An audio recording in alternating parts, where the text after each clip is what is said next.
a tātou sauri tātou tāpua I le atua le Tama, le atua le alo ma le atua le ngāga pa ia. O e se fasi foi tau ma le awhionga pa ia le atua o mai ale nei tau. E tamua I le FAAFEILOAIGA ma le whaatalofa. I le mamalu whaamata I fia o le ngālua ngā sofitu sa mo tuto tasi le lalolangi atoa. E whaapea lo le whaitawina. Vi atuia o tō ia Iova, wala watuia I lona suafa. Ia o tō whailo atu I nuu o ana mea na whai. Ia pepese o tō ia te ia. Ia o tō whai pesenga ia te ia. Tala atuia o tō iona vāvenga umalawa. Ia o tō mita I lona suafa pa ia. Ia ori loto o e sa ili ia Iova. Sa ili ia o tō ia Iova malona marosi. Sa ili ia te ia a wale au noa. E iele manatu. Le ave ia fionga pa ia le tua le nei tai au na mo ta ia le FAAFEILOAIGA ma le whaatalofa. Vele ma le nganga, tātou nganga whaafetai, whaatasi ma le uauna o tāmita.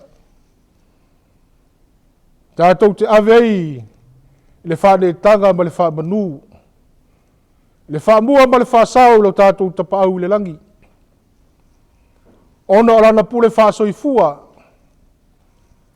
Na ia tapu au na mai ai lo tō soifua ma so mātou nei ola. O le nei ua tātou whesila whai ai ma Failaua'i. I lunga upenga ta whailangi. Ma pea ngalu o le ea whaona po nei. Tātou avere le viiga ma le whanetanga. I lo tātou watua nei se o I le whaavavau e whaavavlava. Ai sa wa whamaita vita. Aua nei au noa I o tō whonga mau tātou langutu. O lona lava vi inga. O na Fiafia leo le anganga. Vea I leo. E whai ma whonga mo le moritai o lana una Taitai ma tā ngā ruenga ma le ainga. E sunga ia pasta misa luao ma taia. Ai le ngata I lea. Sui sunga leo whai ngā ruenga tofia le tua mo lātu ainga. A pea le au te lenga ma le atoanga. O le nei tu o le matanga luenga kung selani. A mata mai lava I kenese se ia pa ia prisipen nei. Mātou te fiafia. E ofo lo fatu. I le mamalu Mao-Uka. O le kale sia o au le lalolangi atoa. A mata mai lava I Amerika. Se ia pa ia au se talia nei.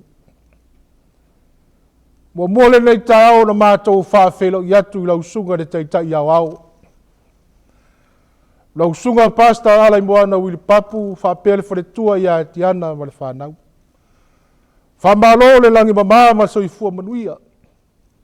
E ala le alofa ma le angalelei o le atua e le taitaina o lana ngā ruenga. E iele manatu. O le tu whaavai loto le fu o le manu malo au atu matila. Le fe au mana ngā luenga le matai. E tusa o le taitainga. O le mātou te talo.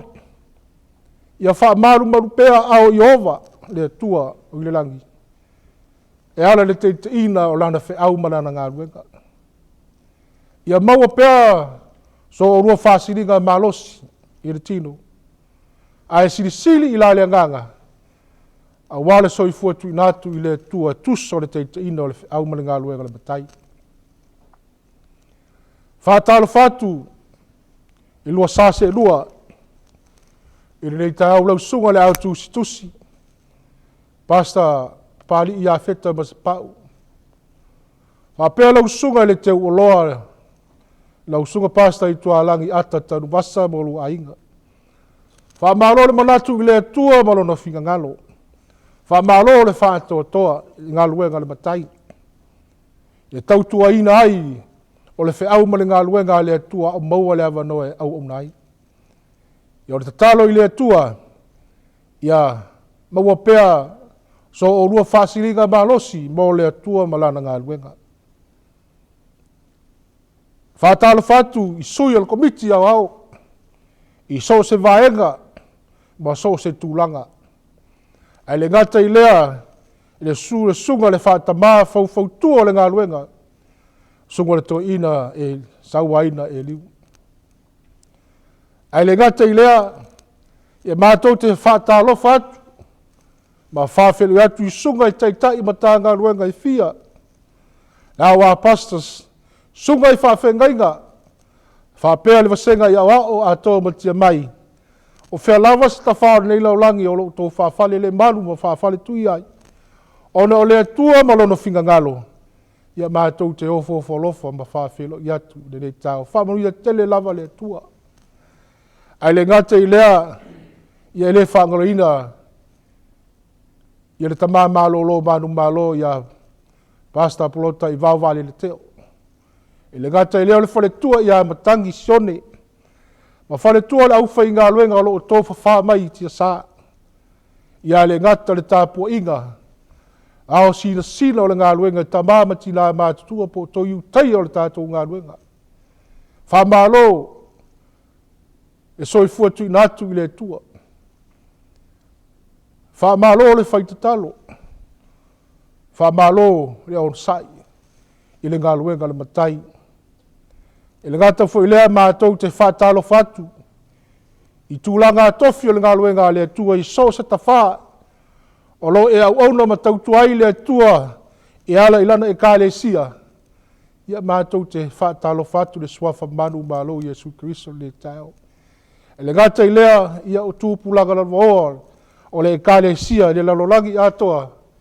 Ia i le whaamurianga le atua le nei tai au. E whapitoa le nei tai au le sa whaatalofa ma sa Faafeilōaiga. I so tātua tunu pele o Samoa. O lātou o lo maua mai pēa nei whaasaruronga po pāanga lunga o le tātou lala leo. O lo Fiafia whaafonga mai fe au. Po a fionga le atua i lea Sapati ma lea Sapati. I lea tai au ma lea Fiafia. Ia mātou te Fiafia vea suafa manu malo Jesu Christo. Ia mātou te Faafeilōaiga ma whaatalo whatua i loutou manu. Sau sema sa i tūlā tātou whaafonga whaatasi ia fionga le atua. Mai lana au whai ngā luenga. Ia e tāpa sāilo uto so fuamolo tātou ola. Ia Sauniga i le aso e fia mailo tātou oli o Jesu Christo. Ia o le au le aruloa. I nei tāo la veia o leo whai mau tō whonga nei tāo. O te Faafeilōaiga ila au whai ngole katofia le atua. I nei Sapati. Lau sunga le Faafeagaiga pasta Lagolago Levae. Ia o le alama iei le tātou le sona. O le mātou talo. E lofa le atua whaamanuia le au ina o le afioga pa ia le atua. O no whaatali le whiau ma le ngā luenga le matai. Le ngata fo i lea. Ia whaatalo whaatu fo i le sunga le pasta. Faafeagaiga ia pasta Mao-Uka Fuesaina. Ia staimi fo i e tūlai. I luma o le whata whai Taulaga pa ia le atua. E ala mai ei le afionga pa ia le atua. Le mātou talo. A vea lo fonga e pei o se ala vai manino. E tawhi atu ma tawhi mai ei. Le vai manino e ala le afionga pa ia le atua. Ina ia whaatau mawhali ai le ngā luenga au au. Ia whaatau mawhali ai se tasi o ngā lala le fia inu mawhi ai ia fionga le atua. Ne ia Sauniga whaatasi ai i tātou. I le wha moenga ua lata tama i le aso e fio mailo tātou ori o Jesu Christo. I o le tātou Faafeilōaiga lere nei tai au. Ia fo i pe i le atua lo na wavi inga. Nei se i o i le whaavavau e whaavavau lava. Amen.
au au mon faafeiloi atu lana wauna sunga le Toeaina on tanga luenga Queenslandi le sunga ya Faaaliga ia na ona o toe fono faapipi atu i le suafa manu malo le tatou alii o Iesu Keriso o te faatalofa ma toe faafeiloi atu lau sunga le taitai ao le faletua ia tiana ma le nofoalo faamalo le onsai faamalo le tauatai faamalo le tau mo galuega le atua gata lana auauna ia a o le galuega SISDAC le lalolagi atoa e maise o tatou aiga ua mafai ona asi mai i luga o le upega tafailagi o le aufaia le tatalo o le tatou le sona lo matou tamae o le lagi faafetai le avanoa ua maua lenei tu o le galuega matou te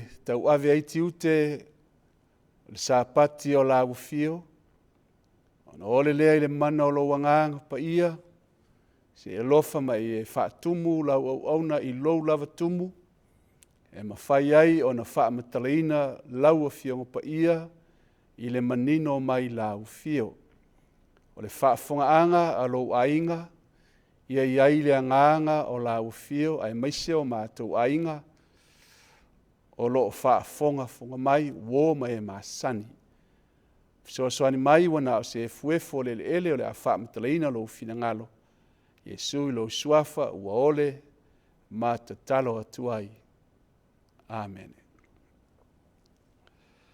o se mau ou te manao e taʻi ai le tatou lenei taeao le sapati paia o le atua o loo maua lea i le tusi o kenese lona mataupu e 2 a o lona faiupu e 4 o le maumasani ua lau iloa ona e silafia ae ua o maia lenei taeao tatou te fetufaaʻi ai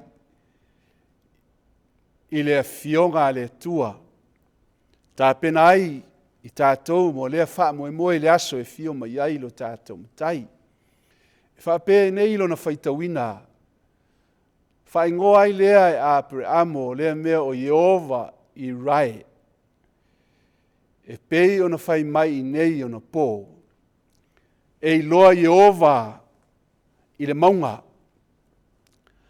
o le faamatalaga lea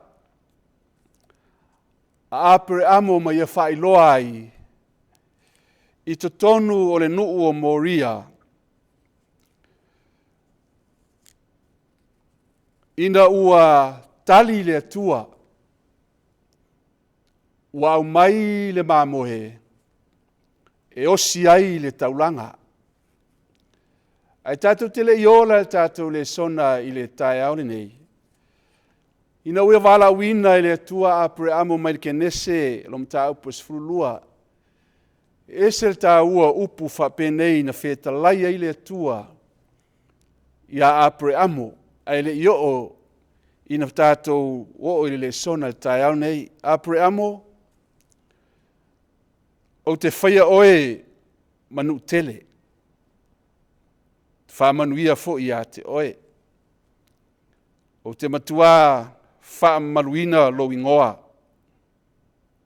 e manu ia foʻi oe o te faamanuia atu iā te i latou o e faamanuia iā te oe o te faamanuia faamalaia foʻi iā te i latou o e fetuu iā te oe e manuia iā te oe o aiga uma o le lalolagi le ko lea faapitoa le atua i le uluaʻi iutaia o lona igoa Aperila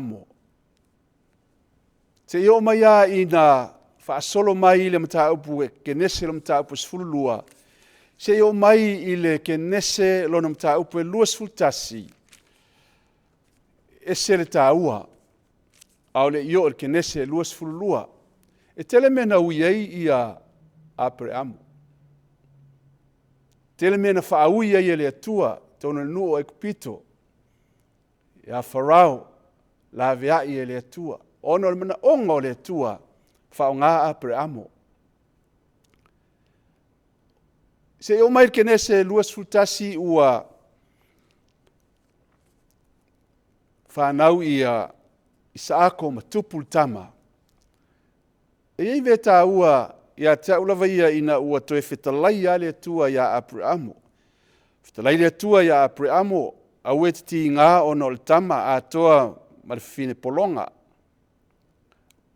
O le mea foi a wā ia e whai atu ia Sara ma e usi ustai lana upu. A wā e wala uina lau whanau ia Isaako. E leo a kara na ia whanaua Isamaeli. E leo Isamaeli le mea o fina ngalo ai le atua. Le ia fina ngalo le atua ia Isaako. Ina ia whaapea o na iai le plan ma le fina ngalo le atua. O le ata leo Yesu maliu I kale vario. Le taulanga leo le maa moe le na au mai ilunga le fatwhai taulanga. Ma osi ai le taulanga e Abramo I le atua. O mai le mau autu le tai au nei n whaapelea. Whai ngoa le Abramo, le mea, o Iova I rai. Pena whai mai nei ono po, e loa Iova I le maunga. Wai loa I Abramo e le tu la fo ina o ia e le atua. Le tu la fo ina o ia e le atua. Wai loa le lei, isa, lao le promise le atua. Na ave ia Abramo I le teimi o lona walawina. O mai ara fasili whapenei, mo le tātou le sona le tau nei. O I loa Iova I le whatawhaitaulanga o tātou tāpua iai. O I loa Iova.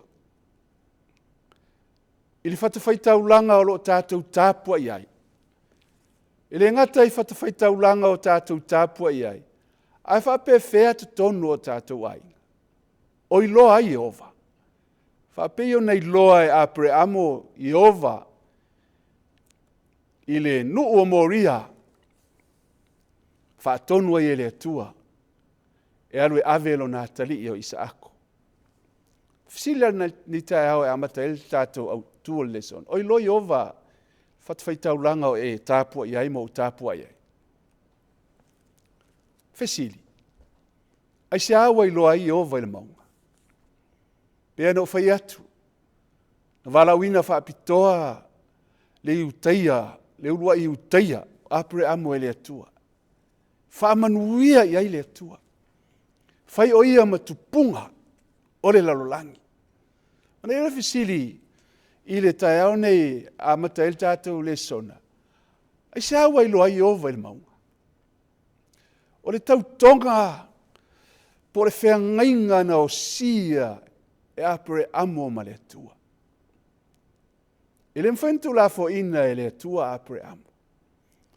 So se mea e alu e Abramo le mwhentu la fo ina. Whamanatu e le atua I Abramo. Abramo o au le nei, o loo lea o te ola. Whai le mea lea. Alu I le mea lea. Whai le mea o te loto iai. Ang mua na le sona, o le whengainga na o sia e le atua ma Abramo. Salamo se lauma le lima al whai upeiva. O le whengainga sa la o sia ma Abramo. Malana tautonga ia Isaako. O se mea pito sili lea o na tāua. Na tofo ai e le atua Abramo. Tofo e le atua Abramo. Alea mailo watali. Afa mailo whionga ne tu, olo watali I e to tas. Afa pewhia I sa mai. Awala na tangata. Ale awala le tua. Peno whai atu. Ole awala le tua, fina ngalo le tua. E whai e Abramo le me fina ngalo ai. Mai o le whea ngainga. The covenant. No sia e le tua Abramo. Alu e mai lo watali. E osi mai ai le taulanga. Mana ore tu e tofo Abramo. E fo le ata lea au mai a te i tātou tai au nei. E i te mea tofo ai tātou e lea tua. I mea pele o tātou loto. Mele fionga lea tua o lo watali i o tasi e pele i a te oe. Na o lea tua e tofo a preamo. Ina ua au mai ele atua le mamoe, ele nofo a preamo. O ia whai taulanga. Whai ngoile a preamo o le mea o Jehova i rai. Pēnu whai mai nei o na pō e loa Jehova i le maunga. Le tula foina ele atua a preamo. Jehova i rai o Jehova nate au maia. Nate au maia le mamoe. E osi ai le taulanga. A preamo pēnu whai atu. E lese angelu. E loa alofa. E loa ti ngā. E loa whawhitauli. E loa whaingatā. E na tofo e le atua. Pe whape i le alofa a preamo i le atua. Whaupa sulima o toe wala uifo le angelu ya Jehova. Angelu a Jehova ya a preamo mai langi o whapea mai.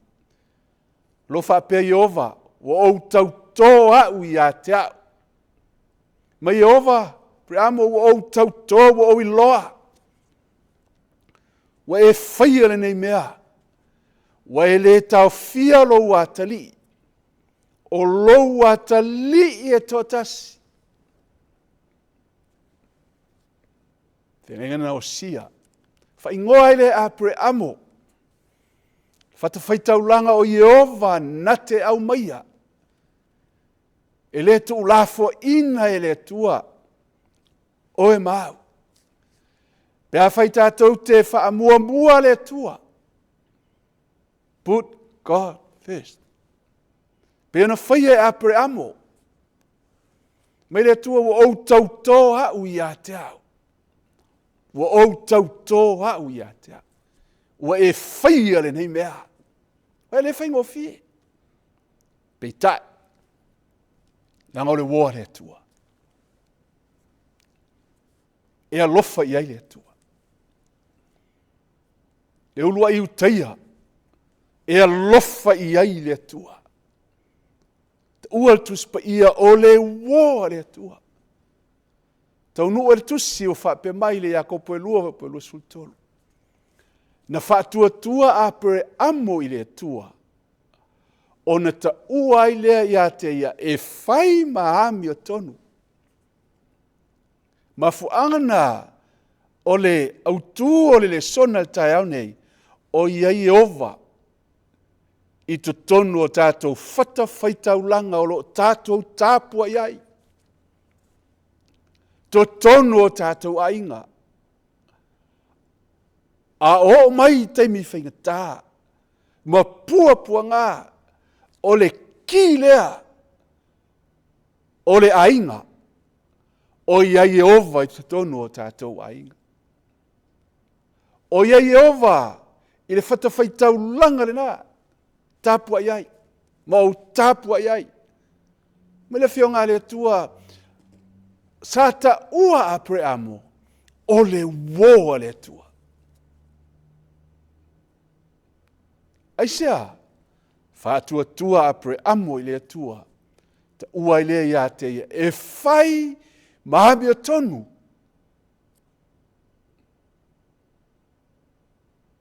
Lata tele. A preamo i le tua. Mai lata fo i le tua ia a preamo. O le whengainga, na o sia ma apreamo. A vea apreamo e whai matupunga o nu e tele. Ma whaamanuia iai le tua. Isia, SISDAC, a iai Jehova i tono o tātou ainga e manuia. A iai Jehova i tono o le kālesia e manuia. A iai Jehova i tono o le matangaluenga e manuia. A ia Jehova e SISDAC le lalolangi atoa. e manuia, e avea fo i tātou o woa le atua. Tosi le fia tasile me esel tau. O le atua, o le alofa lava ia. Tono manatu aper amo a tamu, whaasolo mai a noa, whaasolo mai a aper amo, lona tupulanga. A tono manatu aper amo le telo taimi, ile whenga taulanga kaino ma aperu. Whasioti ai, e kaino lona uso. Pei tai o le atua, o le atua, o le alofa lava ia. Pena whai atu na tofo e le atua. Na tofo e le atua apre amo. Pe whapei le alofa apre amo ia teia. Tele mena ui mai apre amo. La veai e le atua. La veai. Na iai le atua. Mai o se le alofa. Wale iloa ia le atua. A wā o le atua. O le alofa lava ia. Le kalesia. Le ainga o le atua. A ele alofa. Ma o le alofa. Tātou te le iloa le atua. Wa o le atua o le alofa lava ia. E te le vavelo na alofa. Te le ngese lon tosa. I le fusia ai. Le aingo apre amo. I le alofa o le atua. Na taitai mai ai o ia. I lona valawina. Se o mai i lunga o le monga lea. Le nuu o moria. Whaatonu e le atua. O inana i loa e apere amo. Se atua i na alofa. Se atua e le whaalumaina o ia. Se atua a mio tonu. Se atua e le fasioti tangata. A o le atua o le alofa lava ia. Se le alofa, le kalesia, te le iloa le atua. Mo mo yoana mta upe wha. Wha pefeo na e whai mai e te alofa i le atua. E te ita elisios. A wā o le atua o le alofa lava ia. Whenga le no sia ma apura mo e alofa i ai. Le atua ia apre amo. Si le lua. O ani a mio apre amo. Po ani mea na whaie apre amo. Nai loa ai i ova i le maunga. O ani mea na whaia. E apre amo nei i loa i ova i le maunga. Le tu la fo inai o ie le atua. La tango atu. Lona lima. O le afasioti lo natali. Apre amo aua. Aune i o lo lima tam. Wa o mai e le atua le mamoe. Ia lo i le ata. O le Tama ma lo natali. O Yesu Keriso. Tamai mamoe na fasia talu na faavaina le laula. Mai a tātou maltusia Isaia, a tātou manatu. E le au le lei pe la le lei oia. Ai o i, na i loa i apre amo. Le tā ua. O le ustai le atua. Le tā ua o lona talitonu i le atua. Malama le tae au, whaano fōa le asini. Tau le lea to olua mta pena. E osi el taula. Kina se le luas fuluan fai pue lima o fai atu fo i apre amo i on tau le lea. Tali atu ia i nei ma le asini. A oa uma le tama. Ma te o i o e tāpua i ai. I lo mātou e fo i mai i ate o lua. O tangata ne o apre amo. E esere tal tonu i le atua. Whapewheo na tātou i loa e whātua tua apre amo i le atua. Tali atu ia i nei male asini. Tolu aso malanga. ai te pātu, e mamau. Whai atu lei tau lei, e whaatali atu i nei ma le asini. A o au ma le tama, ma te o i o e tāpu wa i ai. Ilo māto e fo i mai. E talitonu apere amo i lona tua. Na promise i aile atua.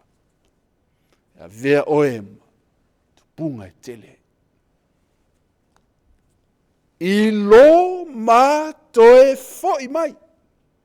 Ia te ora. Sa taun whaapea apere amo. Whaatale atu i. Pea whai e masalo salo apere amo i le atua. No to e saua i lea. Ai o i SISDAC. Ma fuana o le autu le sona le tai au nei. O i ai e ova. I te tono o whata whai taulanga o lo tātou tāpua. O tātou tali tonu ea i le atua soifua. Na te whaia mea silisili mo i tātou. Koe walu. Hao alu le. O apere amo malo natali. Isa ako. Apere amo. Silile. Isa ako. Loa iei mea tā pena e. Loa iei le nei Fiafia Faafie. Tulou. Ao fese mamo e. Hafonga tali e loa i le tali tonu apere amo. Ma le whaalangolango le soifua o apere amo i le tua. Tali mai leo apere amo lo uatali ie. E au mai e le atua. Se ta mai mamo e mana. E whai iai le taulanga mu. O na o whaatasi ai lea o i la ua. Whaatua tua i le atua. E ti ofe te lai. E perum ta apostolasi. Apostolo a o le whaatua tua. O le whaalango lea i mea ua whaamoe moi ai. E loa e apere amo lona tua. Na o lona tua e na te lave ai o ia, so se mea.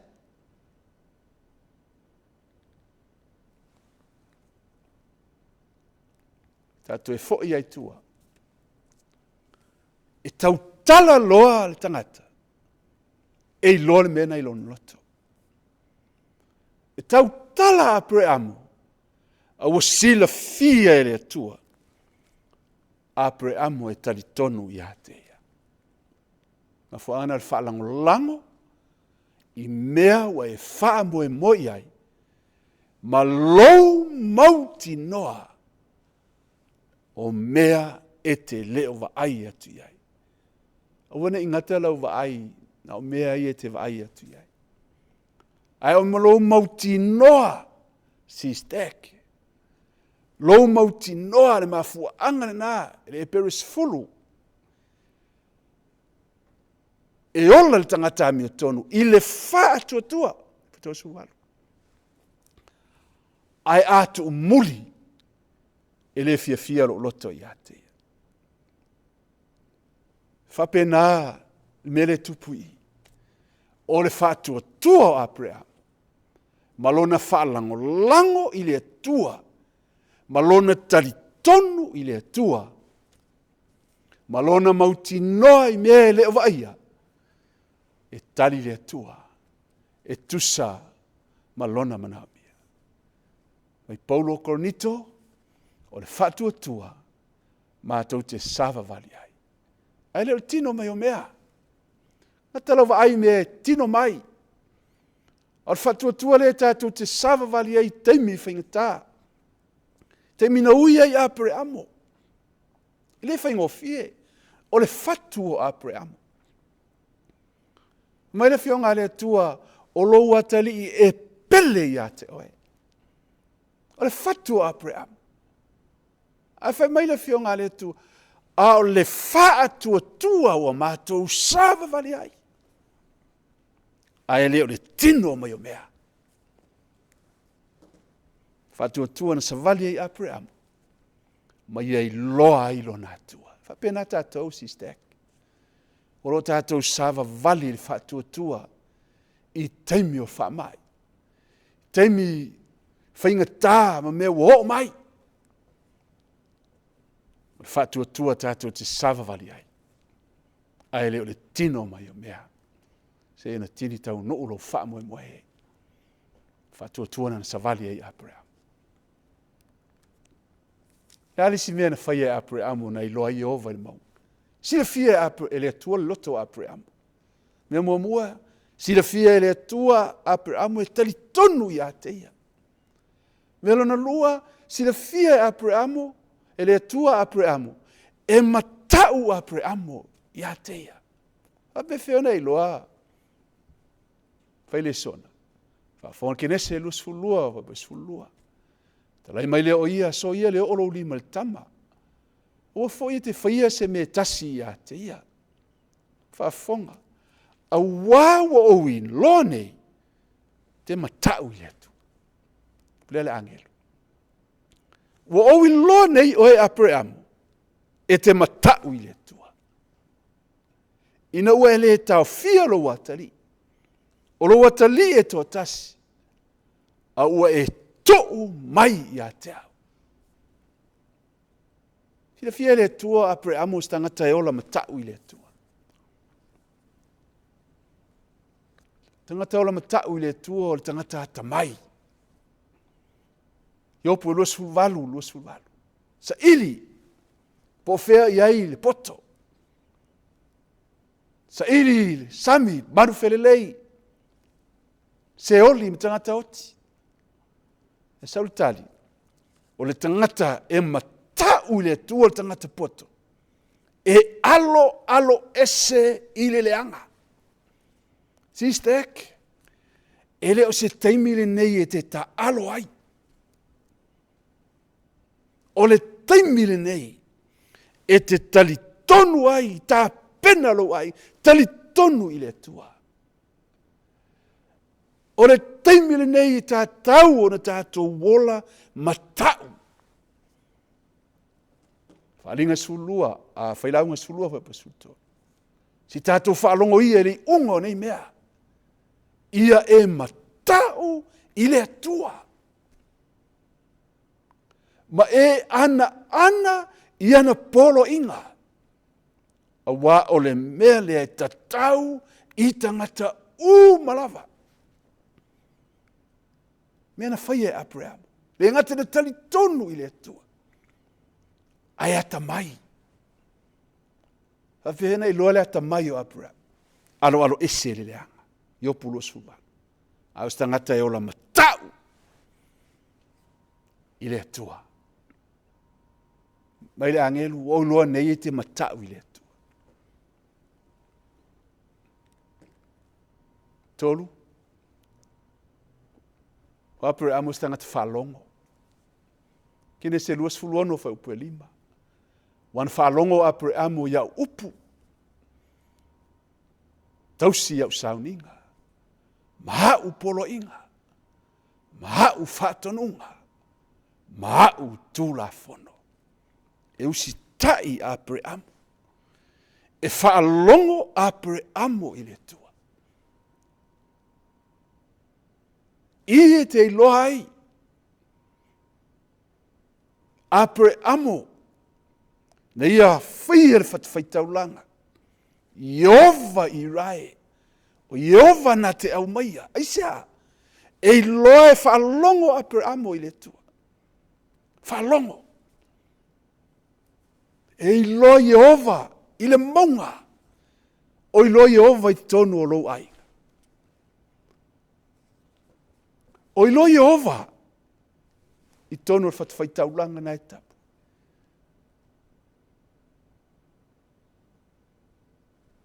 Whaalongo Aperila iana upu. Upu le tua. Whaalongo Aperila i Sauniga le tua. Whaalongo Aperila i polo inga le tua. E whaalongo Aperila i whatonunga le tua. E whaalongo Aperila tula fono le tua. SISDAC. I tā ua le whaalongo. Mena whaia Aperila. Le ngata i le matali tonu i le tua. Matau i le tua. whaalongo i le tua. Te o Fiafia, SISDAC,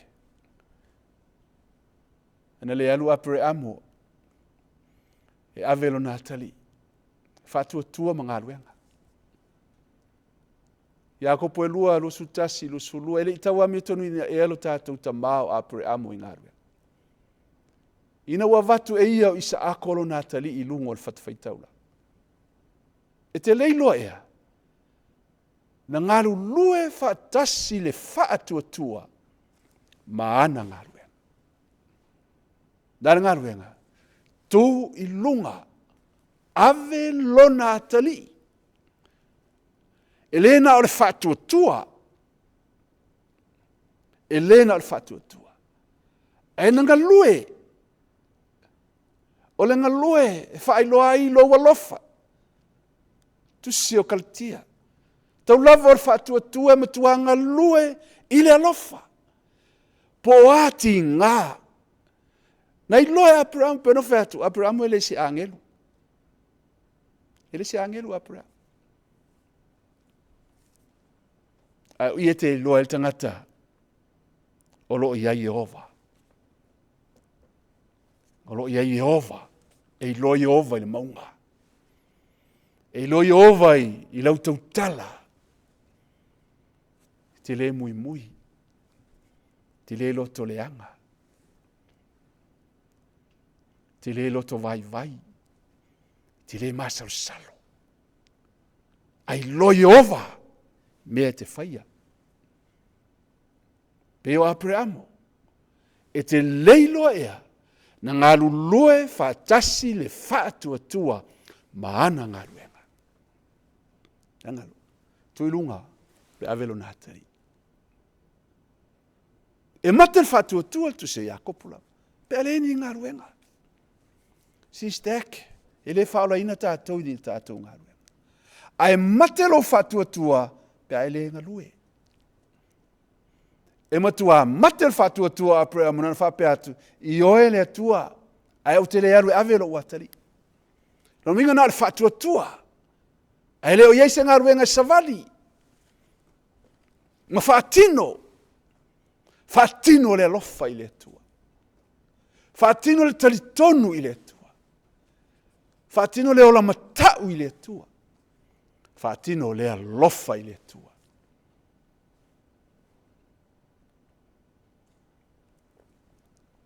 So stangata lava e ia Jehova. Kawa Jehova i le ami o tonu. E Jesu Keriso. Mai nau ia i le alofa. Pula alofa i mai e te le lo whatuatua. Le iso alofa, le hao ngā.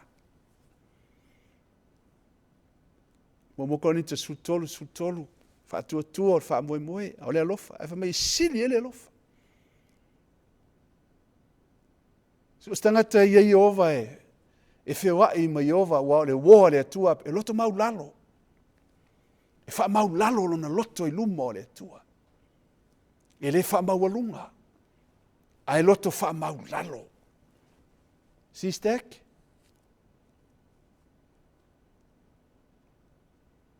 E mai se o lo wha fonga mai. Le upua Jesu lava ia. Amu ia e loto mau lalo. A tolu malo le.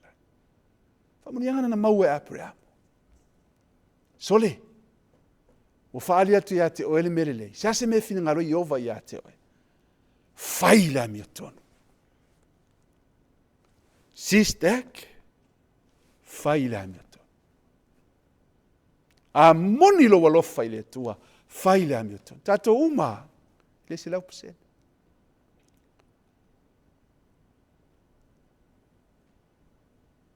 Ai kawa tātou e le ami o tonu e Jesu Keriso. Te le toe fiafia ai. Whai le leanga. Ai te nau i le alofa. Te alofa i le atua. Te alofa i o uso a tangata. I e ita mai. Ma i e Faaafeagaiga mo lo atua. Ma le loto whaamaua. O le wona a le tua o Aperila. Lango le tua o le alofa. Po le ale mamao le langi, tusia Isaia i mafitu. Ai a fio mai lava le tue ala le mana o lona ngapaia. Na nofo ma le faa mau lalo lona loto. Faa mau lalo loto apre amo. Hau le avelo natali. Sako. Langa muli o le sona al tai. Lalas faa munianga na maua e apre amo. So te mai tau mai, te mina wala aua i le tua apre amo, na promise i le tua le whaamanianga. Whaamanuia le tua. Whaamanuia le tua. E whaamanuia le tua. A fonga. Kine se lua su fitu su walu. Whanau e peo fitu i le langi. Mai le fionga le tua o le mele o te matua. Le upure matua, o lo whamatalaina le veape, o le whamanuia. E le whape mai le fionga le tua, o te whamanuia. A whamai, o te matua, whamanuia, ai ia te oe. Te somai, ma o matua. Whatoa teleina lau whanau, e pei o fitu o le langi. E pei o le one fo i le matawhanga. E maua fo i lau whanau whai te toa i ta ia i lātou. O lau whanau fo i manuia. Ainu umalava, o le lalolangi. Ai sea, a wawa e usi ustai i la upu. Tara vou, ta ua i o le mele o le ustai man whaalongo i mātua i le li. Fesolo mtau pio. Yo tō whaalongo yo tō mātua i le li. Whapei o na whaalongo, apere amo i lo nātua.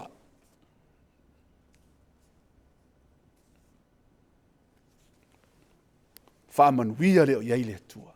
Aisea, a wawa e usi ustai i la upu. E pere lima o whai upo iwa. Lo i upa pene, o Yesu le tupunga le ola e whaavau ia i la tō uma e usi ustai. Ia te ia.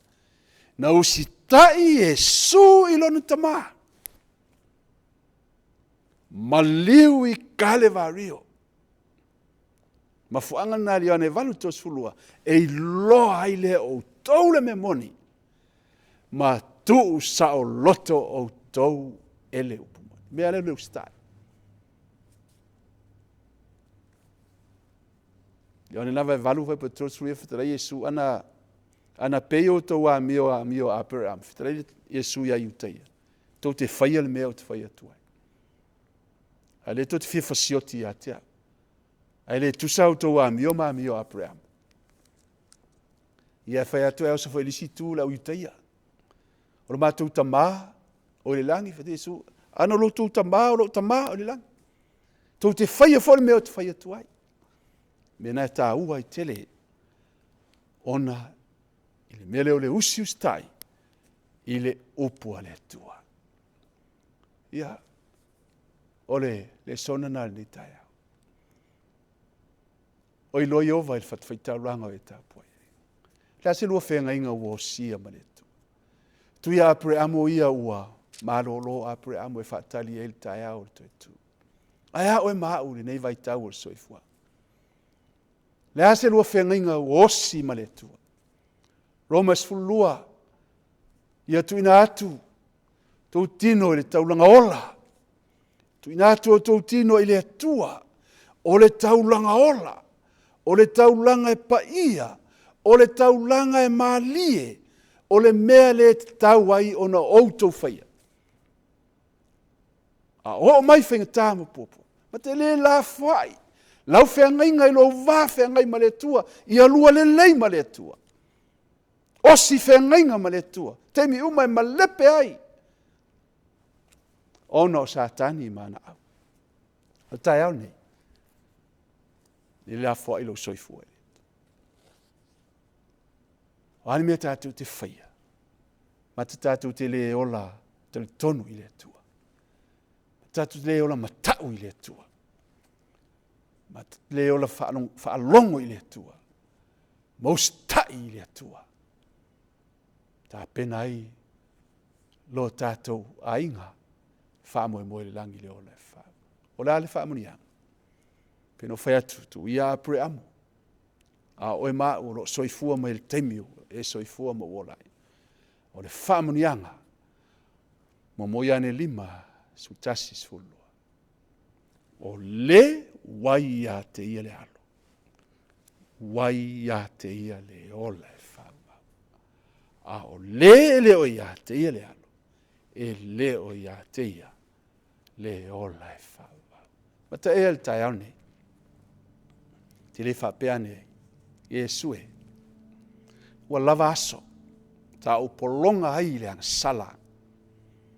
Ai te tau o nei loa o Iesu i te tono o lo ainga. Tau nei loa o Iesu il whaitaulanga o lo utapua iai. E le na le upu ma le ngutu. O le a mio ma le whamau. Te le whapeane i tai au nei. Iesu e. O au le nei mo e. O au le nei mo e. O a teimi. Te tuina mai eise ava noa. E olai. La Fai-Lauga. Ola ia te oe. Pule ai o Iesu. A vea o se taulanga ola. O se taulanga e paia. O se taulanga e mali. I lumo o laufi. E loi ova il mau. SISDAC. E loi ova il mau. Le nofo ai apre amo. E wa ia alu fai le fata fai taulanga. Na ia i loa ai lo na tua. Whape feo na ia i loa. Le maa moe na au mai. Sui ai. Lo na atali. O le atale na. O Iesu i kale maria. O le au whaia le talo. Lo mātou ta mai o le langi. Whao maina le ngā luenga le tangata. Ai whalangolango le ngā luenga mana o lou lava ngā paia. E mawhai o na paiane, paifo, i fina ngalo ma wha moe moe. Le fe au at Toeaina le Taitai au lo Sapati paia. Ta pena ma Sauniga mātou le langi le ola e wha. Whai wale lavan wha mitala le fionga. A lau fionga paia. Wha maa ngalo lau. A ie wha manuia. Lau ona ia pasta wili ma le ainga le Taitaina o lau ngā luenga e le whaingofie. Maua pea lona malosi le tino, sili lona malosi whaale anganga. Wha tomo lana utu. Ese ngase o le tino. E maua la o ona le malosi e tautua ai lou fina ngalo. Ai maise, ainga o lau ngā luenga SISDAC le lalo langi atoa. Se ule aso e te fio mai ai. Whamanuia lau fio lau o whai ngā luenga. Ai maise lau ngā luenga i le lalo langi atoa.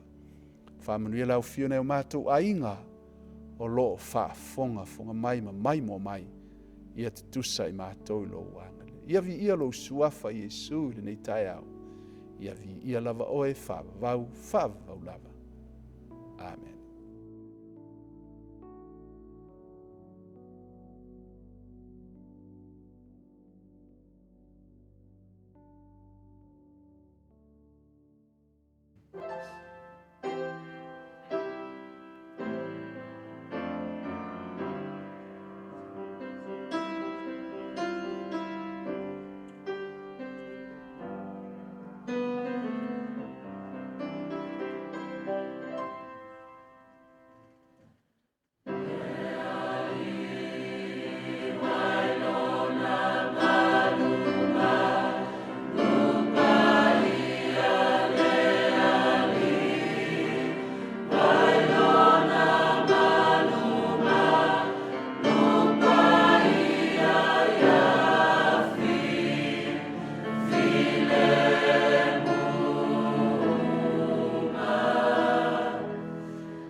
lo mātou tamae o i le langi. O oi o le atua e ou le vi inga o le mamalu ma le whaanetanga e tū mau e whaavavau lava.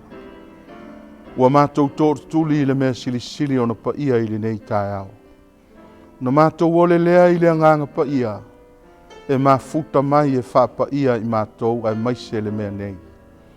Ma e alofangia lo mātou whaatau waa, ma le nei au whai ngā luenga vai ma le whaatau waa. A fio mai alo nganga paia e whaamalosia i mātou. Ma e whaongaina i mātou i tiute o le nei Sapati, ina ia maua lunga lo vi inga e whaavavau. Mātou talo le atua e whaamanuia i le whaafofonga a lau ngā luenga au i le lalolangi. Ia alu ma le mana lo whingalo i tāpua inga o le nei Sapati. Ai ai umea uma i lo vi inga e whaavavau. Whaamanuia i mātou uma i le nei tae au. E ala ia Jesu Keriso lo mātou wali. Ma lo mātou whaora. Amen.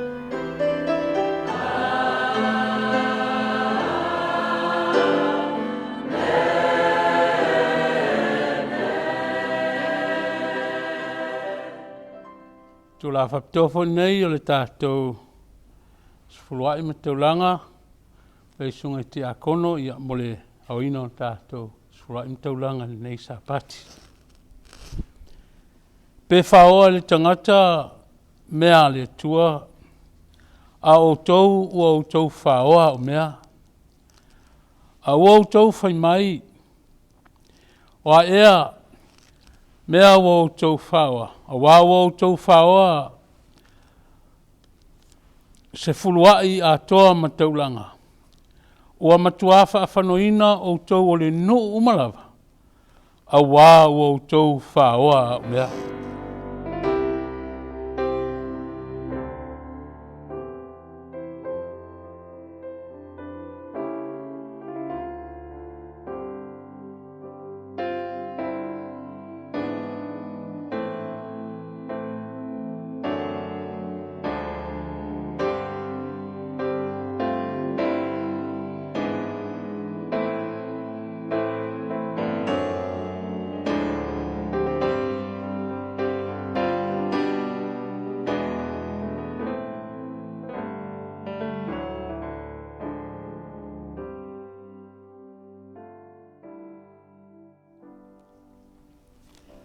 Ala watu le tātou ainga, tātou tūlai whatasi ia mole tau auina o tātou Taulaga ma Sefulua'i. I nā au maia mea e Sefulua'i a au tō mea umalawa i le whale tu ai mea. Ina ia iai me ai lo whale, ma ia o tau tofo mai ai ia te au i le nei mea. Ua wheta lai mai ai e ovo au, pe o te le toina pupuni o le langi mo o tau. Ma sa atu le manuia mo outou, ina se ia sili on tele.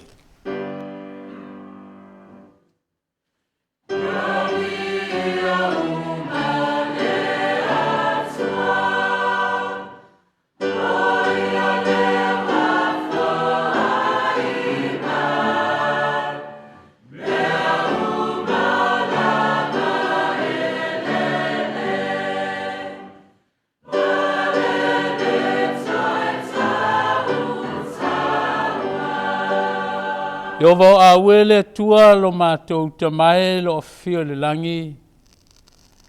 Mātou te sanga vi ia ma faafetaia la ua fio le tua i le nei Sapati. Au tutu lai o ona ti a kono.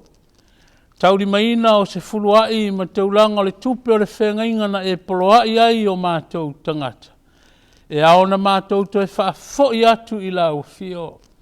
A toai ma Taulaga e Fai-Lauga lo mātou alo lofa i a toe. O le lea ta māse i e iaio au whamunianga i lo nuu po lau ainga na lātou tau auina o Taulaga ma Sefulua'i i a iaio au whamunianga.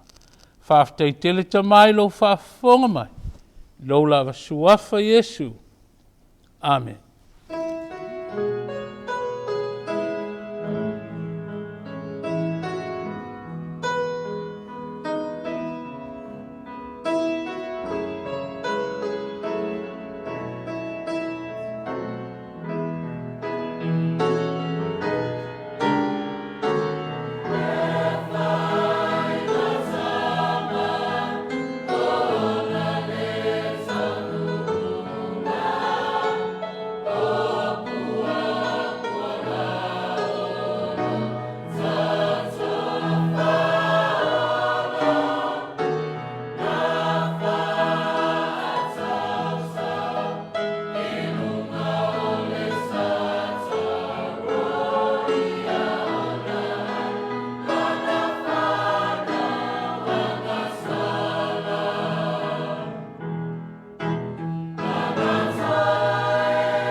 le launga i le suafa mamalu o le atua le Tama, o le atua le alo ma le atua le angang pa ia, o le atatou talo. Le atua lo mātou Tama o lo e fio i le langi, o le atua o e ofu i vi inga o le mamalu o e lava e ou le whanetanga. A o tula i lau o auna i le mea silisili o na pa ia, mātou te ole alofa le atuai i a whapa ia le mea nei, e ala i le mafuta mai o lo wangang pa ia. O le a whaafafonga ma whaalongolongo le lalo langi atoa, ma i ta Faifia o lo iai lau ngā luenga wao, ai se ie feta lai mai a o mātou whaalongolongo, po le a le atua sou finangalo. A ia e alofa e te whaatumu lau au auna o le a e whaongaina. O se a upenga mo le vi inga o lau fio. A o mātou iau luma i le nei tae au pa ia o lou Sapati. Wa o te talo ma o wala au e ala ia Jesu Keriso. Lo mātou walii ma lo mātou whaola. Amen.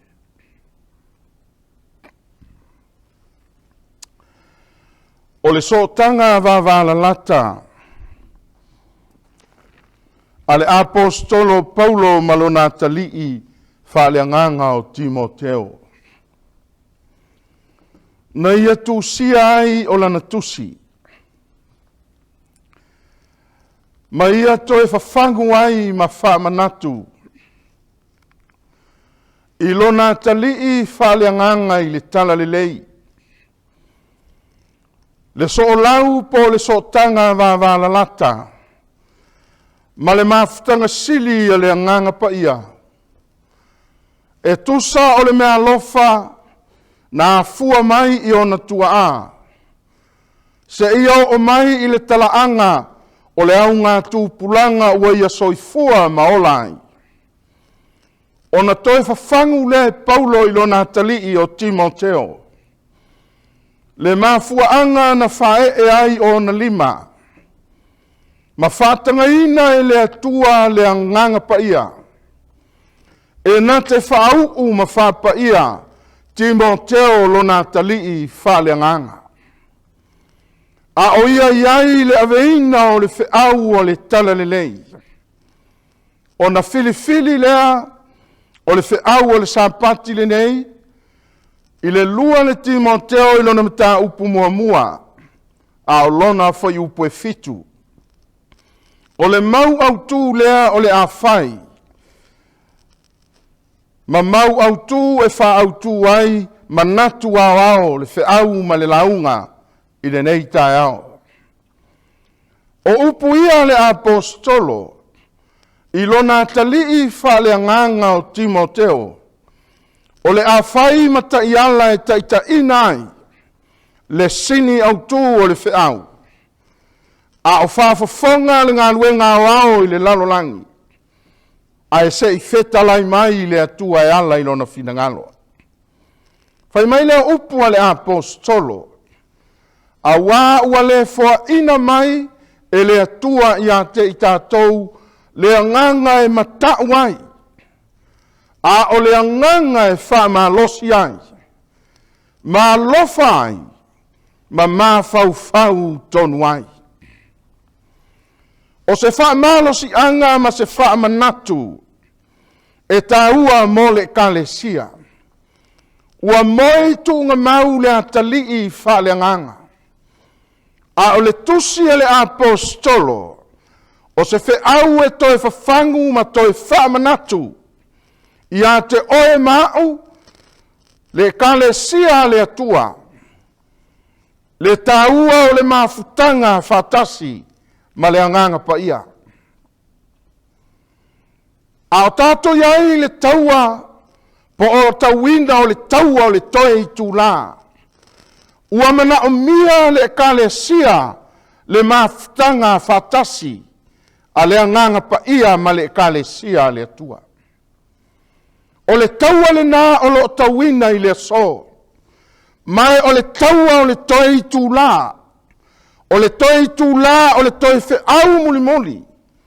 Ma le toi whiau whapitoa, e langa ai finangalo, ma langa ai loto ma wha moenga. A o le whiau e mawhai o na talia e tangata uma, Taitai, o le manaonga whapitoa o le manatu au tū, a o tau le taua o le toi tūlā, ua mana o mia le mafuta fatas, o le anganga pa ia ma le ekalesia. O le ano na mafuanga, e mana o mia ai le mafutanga ma le anganga pa ia. Le anganga pa ia lea, na whaau ma whae e ai lima o le apostolo Paulo, i lona talii wha le anganga, a o tau lona talii o Timoteo i le taua, o le taua o le tala le lei, o le taua o le aveina o le whiau, o le taua e tau ai, le atalii wha le anganga, ma au o le pongsa, wha pena le aso le ekalesia. O le toi taua whaiu, o lo tau ai le ekalesia le atua, ma au o le pongsa, ma au o le fili. Ai mana o mia le mafutanga, ma le anganga pa ia. E iai le mafuanga, e alaina mana o mia le anganga pa ia, whaafonga le whaamtalanga Paulo i le lua le Korinito, a o mata upo e Sefulu le whai upo e wha ma le whai upo lima, whaafonga se o whai tawina. A wā o a upenga lo matou nei taua, e le wha le tino ia, ai Faamalolo sia e le atua, e le petia ai o olo. O olo o lo whaasanga tau i le whiau ma le tala le lei. O le taua e le wha le tino, e soifua i le tino, e o tātou te iai le tino i le so, a o le taua e wha le anganga. O le taua e le petia ai, e le anganga pa ia, le malo le ngata e le petia ai olo, ai whai mai le apostolo, o lo le peti i lalo o masalo salonga. Le masalo salonga, o le loto e le talitonu. O le loto e wha loto lo tolua, e wha longo wawa ai wa ia iloa. A o le loto e masalo salo. Ma fuanga le alaina mana o mia le anganga pa ia. A wā o a upenga o le taua e le wha le tino o le ekalesia. A e wha malo sia e le atua. E iai taimi tātou te vai ai a o taua. A o le anganga pa ia o le soli o le ainga tua e le langi. A o le ekalesia. A wenga e le ai mawhai ai o na tātou lepetia o olo. Ma le peti i lalo o masalo salonga, le loto o lo whaasanga tau, ai sea, o le masalo salo i le upumoni a le atua. Ma mea mawalulunga uma e whaasia sia i le mata upu a le atua. O le loto lea, o le loto e mafua i a satani. O le loto e whaamawalunga. Sa whaamawalunga i le langi. Sa whaamawalunga i le vama le atua. O le aso, ua tau le taua lea. O le loto e whaamawalunga. O le loto e whaasia sia. I le upumoni ma le tala le lei. Ai a e nganga pa ia. O na whaato i le loina lea. O manatu uma. Ma fuli ai loto tangata uma. Ma fuli ai le lalolangi. La tau te ana i a Yesu Keriso. Fetalai Yesu le Ioannes fulfafa upe luas fulmaleon. A o le fesosoani. Faafafonga e se itoe faitau. A o le fesosoani. O le anganga pa ia lea. Ma fuanga lea. Le ngā ruenga o ao le lalolangi. Ma tā ngā ruenga e fia o lo whaafafonga. E ala e le mawhai o tātou malosi o na tau. A o le anganga pa ia o le fesoa soani.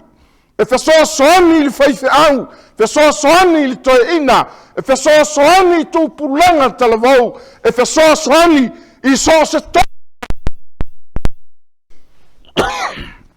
E fesoa soani i tonu e kalesia taitasi. E fesoa soani i tonu a inga pe alanga. E le iau maia le nganga pa ia e te fefe ai mai matau. A o le anganga e te whaamalosi ai. O ia lava na te o ia te outou i mea umalava. Ngā luenga lea le anganga pa ia. Na te o ina le kalesia. Na te o ina o ana fita. O fita o le taua. O le anganga pa ia. Na te o ina le atua. O le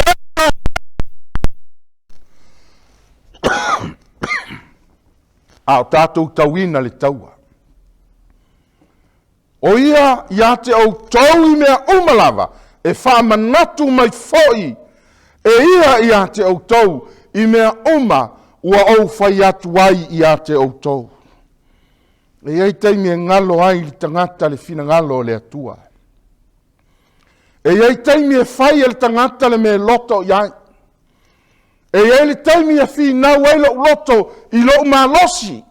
Ma lo ulava loto a nga wena le nga pa ia na te fa manatu mai. O le me fi na ngalo ai le atua. Ma fuanga le leina mana mia. O le maftanga ma le nganga pa ia I le toe taimi ma le toi tula a o tau le kalesia I le taua. A fonga I le o lenga lea ta vita malona mana onga. Le tua aua te lafua ina au I o luma.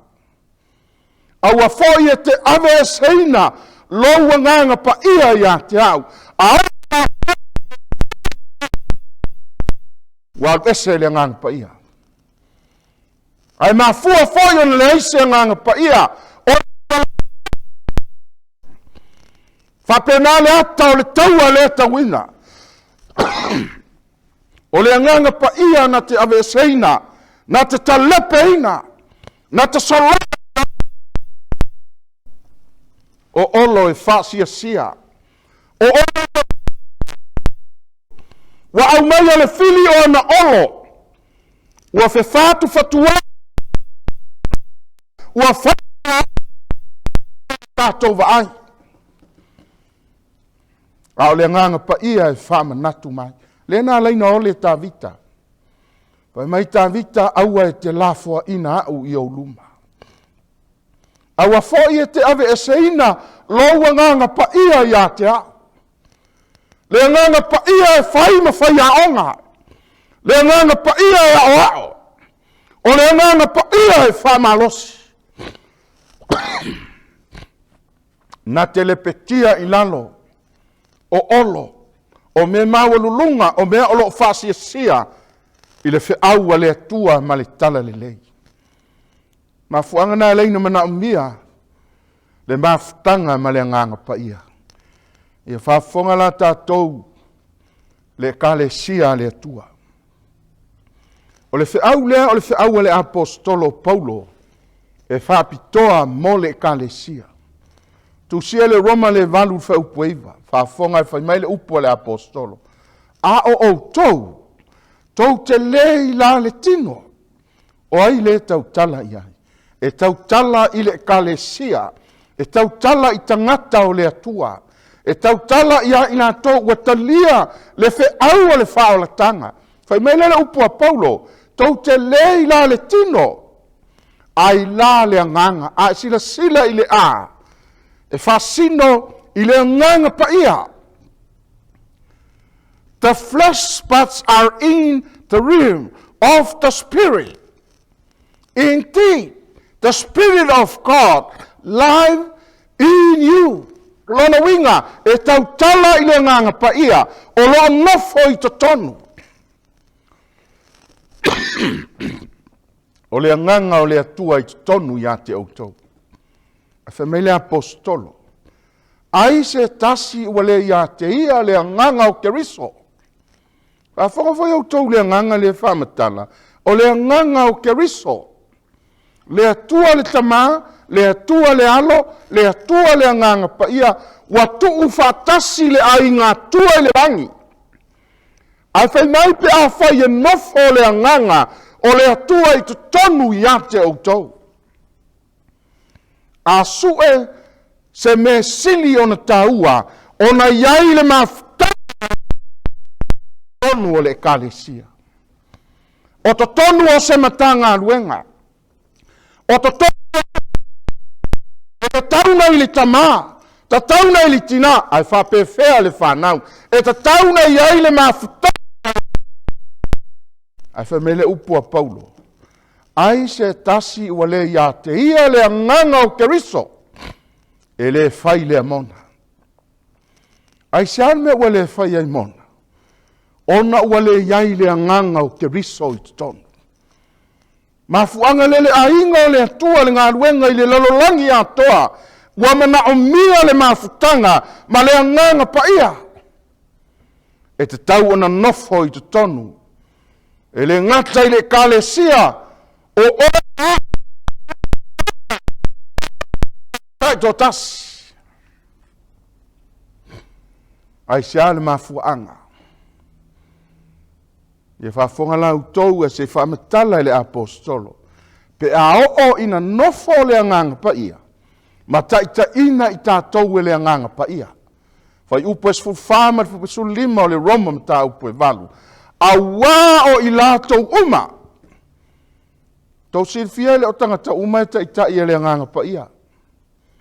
Ai tau tala le wha apostolo. Whai mai Paulo, a wā o I lātou uma. Ua taita ina I le anganga o le atua. Mua o le atua. Tau silfia pe au ina iai le anganga o le atua. Ma taita ina I le anganga pa ia. Le matanga luenga, le kalesia, le faifeau, le toeaina, le tama, le tina, le tiakono, po Faeluaga, o le ale tofi, o le ale tiute, a ale so le ua tau I tātou ua talii o le atua. O le kalesia le atua. E tau e le atua lana e kalesia o lana whanau. Ai a o le atua o na tau leo I tātou o a talii, o a whawhine, o whanau I tātou e le atua. Sila la tātou le mea leina mana o miha, le mafutanga ma le anganga pa ia. O le tele o taimi, tātou te fiafia e tau le anganga pa ia. A o le whainga tā ia nei loa o lo o iai le anganga pa ia I tātou. Whainga tā tele. Langa e te tau ona fua mai le anganga pa ia. I soi fua maola I le ngata o I tātou umata I tō tasi e a fia ai mao. A e te tau na whaalia I lo soi fua, whaalia I tonu o le kalesia. Man tua foi tātou e le tapula a le atua o le tāu o le ola e whaapaiaina. Le tau talai le apostolo Paulo na momo te Salonia, lima whai upo e luas fulma le tasi, luas fulma le tolu. Ia ato atoa o na whaapaiaina. Whaapaia le tino, whaapaia le anganga, whaapaia le loto, e ta tau fo ina paia le mawhauwhau. Mafuanga na whamele apostolo, o atalii I la tau o le atua. A whai e te fia amene, ia amene mai nai le mea lo e sila mai ai. A whai foi o nai te tō whai lo tō whanga, amene mai te tonu, o lo ia afu ma le alunga pe a whai ua mawhana lo tō whanga, I le nei tai au. Ai ala mai a, o le ua mai e le atua le whiau, whai mea whau pa Sefulua'i, a wāu au tau le maua le anganga, o le polonga. Ia vai lau tau pea o ina iai le anganga pa ia le maua loa le anganga o le polonga. Ai whai mai, o le polonga lea, a o ina maua au tau le anganga lea, e le toi fefe ai. Fia tau sanga o tātou lotu, ai ia mea le fili, e faafefe tātou tonu o le ekalesia. Tofu tātou ma me fefefe ai le anganga pa ia. Fai mai le apostolo. A wā tau le maua le anganga o le polonga. E mā fua na fefe o lai polonga. E mā fua na polonga. E le aise anganga pa ia o iai. A wā tau maua la le anganga o tama fai. Ona e wala auro lea a vale tama. Ma fuanga le pe au ina te ina i tātou e le anganga pa ia. Mua. Wa vea i tātou mātali i o le atua. Lua e te leto e fefe ai. Le anga le o se anganga pa ia le fai mai ai le mau au tū. E le o se anganga e matau ai. A o le anganga e Faamalosi ai. Ia sile sila la tātou o le anganga pa ia lea. Ua mana o mia. E mafuta fatasi male e kalesia. A o tātou tau ale kalesia, wa mana o mia le nganga pa ia. E ta tau ana mafuta fatasi mai tātou. Lua le Timoteo lea wa ve mau au tū al fai upu mo, mata upu mo mua al fai upu e fitu, fai mele upu ale apostolo. A wa le fo ina mai le atua ia te i tātou, mua o le nganga e mata wai. Ai sai te matau ai. Ai le nganga pa ia, e te leto e matau, e te leto e fefe, e te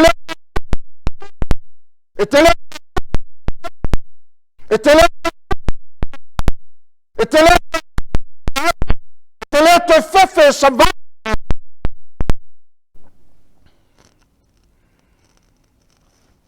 Lona lua, o le nganga e Faamalosi ai.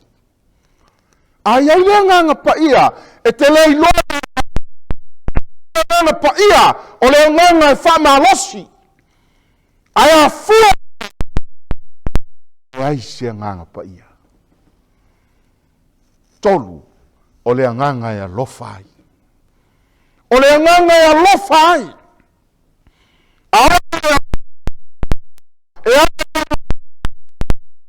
E te lei loa. Aisha, le alofa lea, le whātau waa ai le sila a le langi, i le sa tauro na tau ai lo tātou a li i whaola.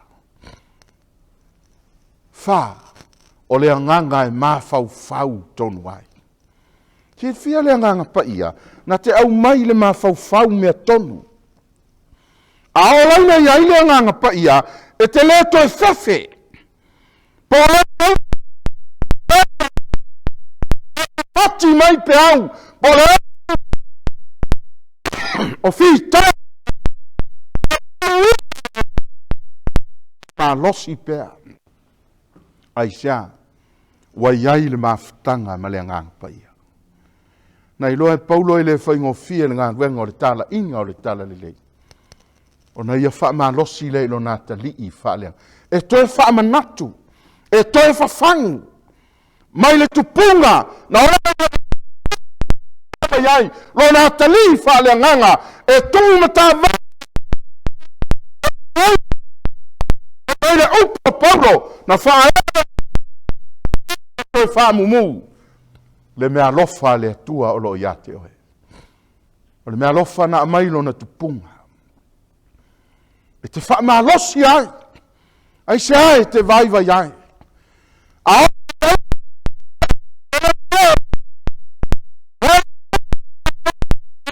Faamalolosi ua tata o le tau o Fiafia. O le nganga e alofa ai. E alofa ai. Le Taitai lana matanga aluenga. E alofa ai li Tama i li tina. O le Faafeagaiga o le o e kalesia ma ainga ma matanga aluenga. O le alofa e fusia whātasi ai. Le alofa le na mana Paulo e tau i a Timoteo. Po o awhi tā ma whaingi tā. Mana tua o le anganga pa ia.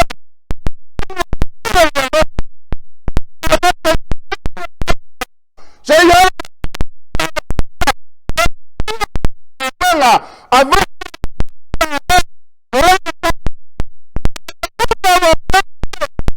ai le alofa lea. O le alofa fa'alelangi.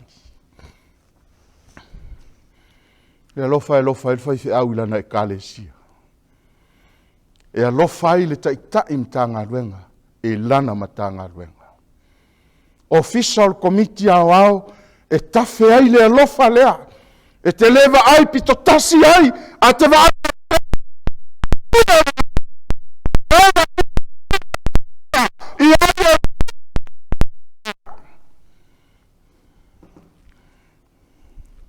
o le alofa lea le mana o le apostolo ia maua e lona atali. Ai tosi fia mea leina iai le alofa lea pe ai ai tutonu o le kalesia le ngaluanga ma e te lea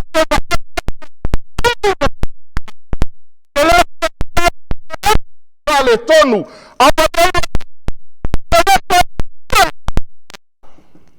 e ngā lulue whātasi ai mo le manuia o le ngā luenga le atua ma le tala le lei. O le anganga e mawhau tonu ai. Tau silfia o le anganga pa ia mai mea tonu i o tātou mawhau. Hau ina iei le mawhtanga ma le anganga pa ia e nā o mea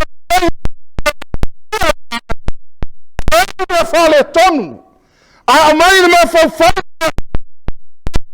aisea. O le anganga pa ia e whai mea tonu. Le mana o Paulo e te tau na toi whaamumu e lona atali i wha le anganga. Le ka le sia le ngānue ngā wao le lalolangi. E le i fua ina mai e le atua i a te i tātou le anganga e matau ai. Ai sea tātou te whewhewe ai. Ai sea tātou te whewhewe ai i a o mea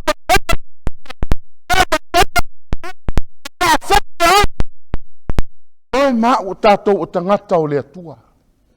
Ai se ai te whewhe ai. O le anganga e whaamalosi ai. Le ainga o le atua le ngā luenga o au le lalolangi.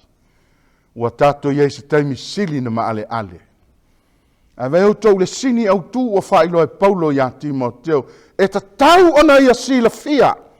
Me mea fuanga le na whaamalosi ai. Fai mai Paulo Timoteo, a e ta lai li tala le lei, Faamalologa le muai. Mao naso e le taunga le muai. Silfia e i tātou, e lua tau o le ola au auna i le atua. O le taimi o le taunga le mu, o le taimi o le toa fi le mu, o le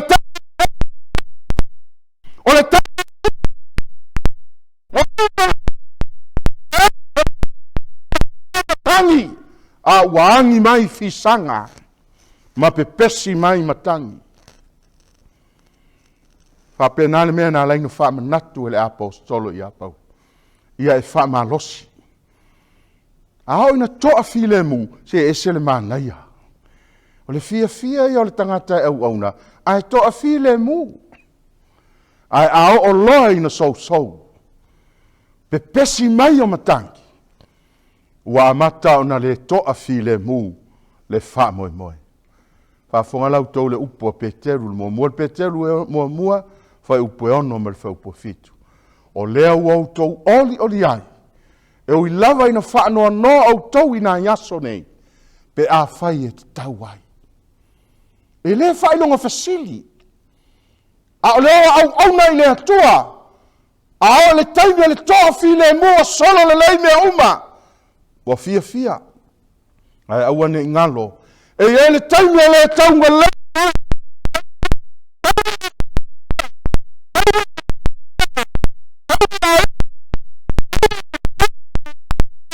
Ma to. A famele upo peteru. O le tofo ina fo'i o loutou whātua e sili o nao ngai le auroe e whaumutia. E ui lava ina tofo ina i le afi e avea ma mea i ui le vi inga, male mamalu, male manuia, pe a faalia mai Iesu Keriso. Tō silfia me o toftofonga. O toftofonga ese ia, le whaamatala le apostolo Paulo i lona atali. Taimi e taunga lemu ai, ma le taimi e le taunga lemu ai. O le taimi e le taunga lemu ai, e iei toftofonga ese. E la ngona ia le tangata le whaanoa noa.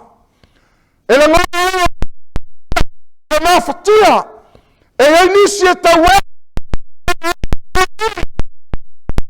Fiafia, a le whetaia i le kerisiano, le kalesia, ma whaafitauli ma toftofonga.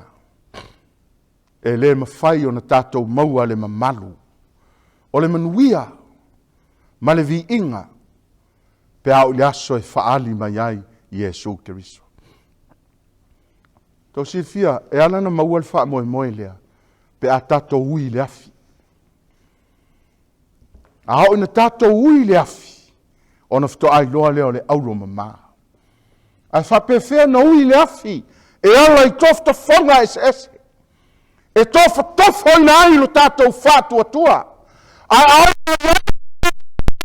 e le o na ave e seina ia i tātou le wha moe. Le whamele apostolo. Pe a whai e tau i tofta whonga ese. E i teimi tātou te whitaia i ma tofta whonga. Au te manao i toi wha manatu ia i tātou le kalesia o ao le lalolangi. A tātou le ui le afi. E le mawhai ni tātou maua le vi inga le mamalu le manuia. O le aso e whaali mai ai le tātou ali. Whafonga le upu a paulo le tāua. O lana upu ma lana whaamalo singa. O lana mana onga lea. O le nei o uso pele. Ia o tautu mau ma le le whaanga e tia. Ia alualu lau tau whaamalosi ngā luenga le li. E leo se ngā luenga se Faifiau. E leo se ngā luenga se mata ngā luenga. E leo se ngā luenga se ainga. A ole ngā luenga le li. Ma le lea unoa. Fai mai fai pamtalanga le apostolo. Ina ua au tau iloa. E le se mea whaalea ngā. Lo au tau tau ti ngai le li. E wha mea tāua. Fai mai i au tau tū mau. O le tū mau lea. O le tangata ua iai le wha mau. Pe a whatia le whalaunga. Pe a sau le tai. Pe a whaingata. E tū maua aisa o lona wha moe ua mausali. Lua. Ia le whaanga e tia. Lona winga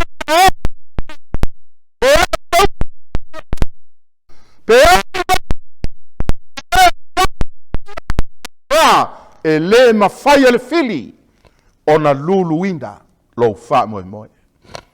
E le mawhai na luluina aisa ua mausali le wha moe. Tolu, e alu le wha malosi le ngā luenga lea. Tau si fia tātou uma o lo wha fonga. I le tae au le nei o le Sapati. O i o lo wha matalai o le ola au aunga. O lau au nanga i le atua. Po o pita auli e tupu pea. E tupu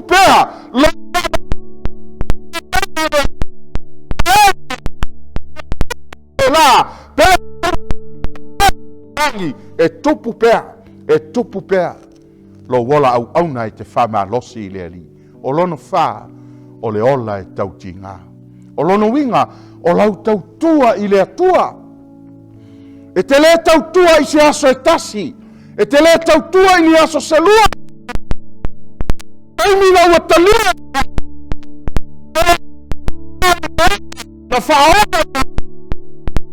O lau tau tua le nā i le atua i aso uma o lau soifua o lau wola ma lau tau tinga. E tau si fia le ki e mawhai ai mea i e wha pe a whai e iai le mawhtanga ma le anganga pa ia.